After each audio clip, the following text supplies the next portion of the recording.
السلام عليكم ورحمة الله وبركاته، ازيكم عاملين إيه؟ يا رب تكونوا بخير. الحقيقة رُحت أشتري طحينة لقيت ال800 جرام ب182 جنيه، وأنا عملت قبل كده فيديو تقريبًا من سنتين في القناة طريقة الطحينة الأصلية، والنهارده كمان هاعملها بطريقة يعني شوية اقتصادية، وكمان زي ما أنتم شايفين تحفة جدًا وطعمها حكاية، وكمان موفّرة كتير عن اللي بنشتريها من برّه. كلنا طبعًا عارفين إن الطحينة من السلطات اللي بتتقدم مع الأسماك، مع اللحوم، مع الدواجن، يعني لا غنى عنها على السفرة إن شاء الله. بُصّوا القوام بتاعها وكمان لونها، وعايزة أقول لكم 2 كيلو ونُص عملتهم، يعني 2 كيلو ونُص من كمية قليلة جدًا. أول حاجة معايا هنا السمسم الأبيض اللي هو مش متحمّص خالص، هنا جِبت حوالي ربع كيلو، ربع كيلو من السمسم الأحمر اللي هو متحمّص. يعني أنا حبيت أعمل mix كده بين الاتنين، ومعاها كمان أول مرّة أعملها أو أول مرّة يعني تشوفوها معايا في القناة، نُص كوباية من الدقيق، وعندي هنا كوباية من الفول السوداني، وطبعًا الزيت اللي أنا بازوّد بيه الكمية بتاعتي. أول حاجة هاعملها هابدأ كده أجيب السمسم بتاعي، السمسم الأبيض ده مش متحمّص خالص، الحقيقة بيدّي طعم حلو جدًا ولون في الطحينة مختلف شوية، والسمسم الأحمر، وهاطلع على طول هارفعهم على النار. هنا قلّبتهم تقليبة كده ليه عاملة الاتنين مع بعض علشان ما تكونش الطحينة بيضة أوي ولا هي غامقة أوي، تمام، يعني mix كده بين الاتنين. يالّا على طول رفعناها على البوتاجاز وتقليب بسيط، أنا مش باحمّص السمسم، أنا هنا يا دوبك بس يبدأ يدفى معايا أو يسخن لحد ما أقدر أتحمّله بإيدي، يعني لحد ما أحُط كده إيدي على السمسم أحس إن أنا قادرة أستحمله. ليه مش باحمّصه؟ ما تخلّيش السمسم على النار لحد ما يبدأ يطرقع معاكِ أو يعمل صوت، فده طبعًا بيختلف بيخلّي طعم كمان الطحينة مختلف شوية عن اللي إحنا متعودين عليه. أنا كل شوية باقلّب وباجرّب كده زي ما أنتم شايفين، يعني بامُر إيدي كده على السمسم لحد ما تحمّل درجة الحرارة بتاعته. وطبعًا مع التقليب المستمر، أنا طبعًا واقفة على البوتاجاز ما رُحتش في أي مكان، وتقليب بقى كده من كل الاتجاهات، وهنا تقريبًا كده بدأت يعني أحس بسخونية السمسم، وفي الحالة دي أنا هابدأ أوقّف التقليب أو هارفعها تمامًا من على النار، وهافضّيها في طبق تاني، لإن أنا لو سِبتها في المكان اللي أنا باحمّص فيه أو باسخّن فيه هيزيد أكتر، وممكن يتحرق معايا، وطبعًا مش هيدّيني نتيجة كويسة. أنا هنا عملت الكمية بتاعتي، يعني ربع سمسم اللي هو الأبيض، والربع التاني اللي هو الأحمر، تمام، بس أنا خدت طبعًا حوالي 4 معالق من كل حاجة، لإني كنت باعمل حاجة تانية واحتاجتها.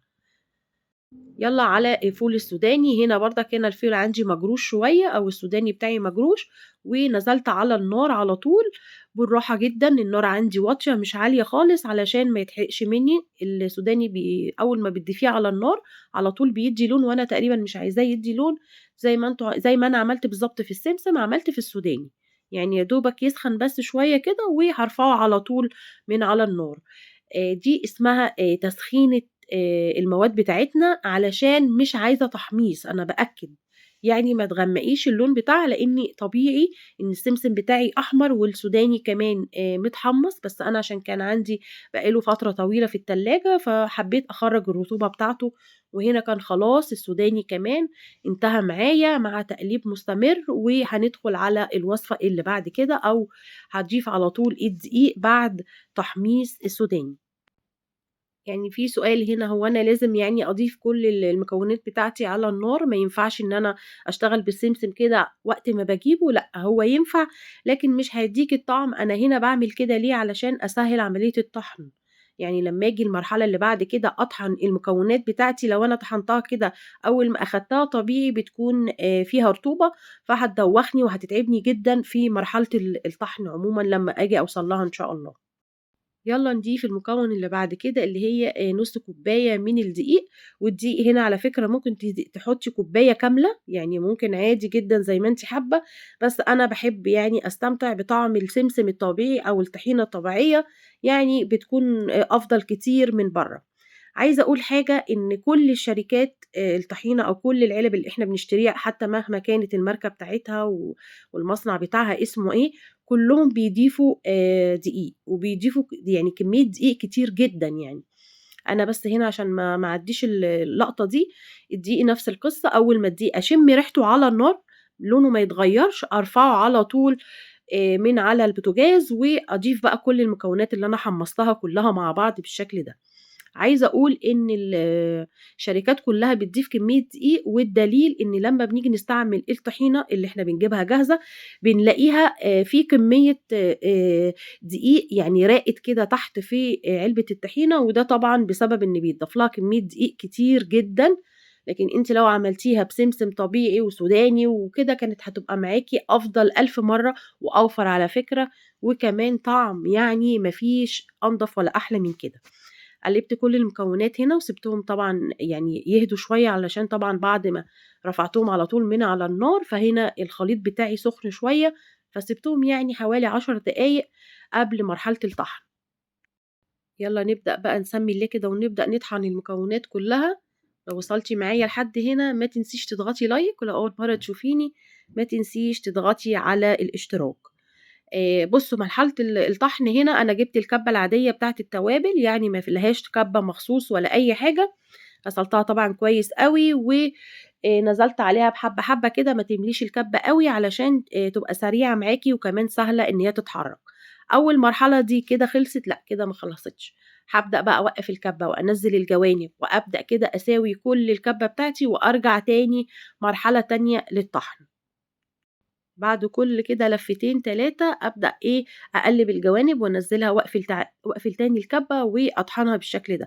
بُصّوا هنا بدأت تبقى معايا شِبه عجينة، وكمان أنا لو ضغطت عليها أكتر من كده طبعًا هتطلّع الزيوت بتاعتها وده المطلوب، يعني حاولي على قد ما تقدري تنعّمي فيها لحد ما تلاقيها عملت طبقة كده زي طبقة زيتية كده، فهو ده بجد المطلوب.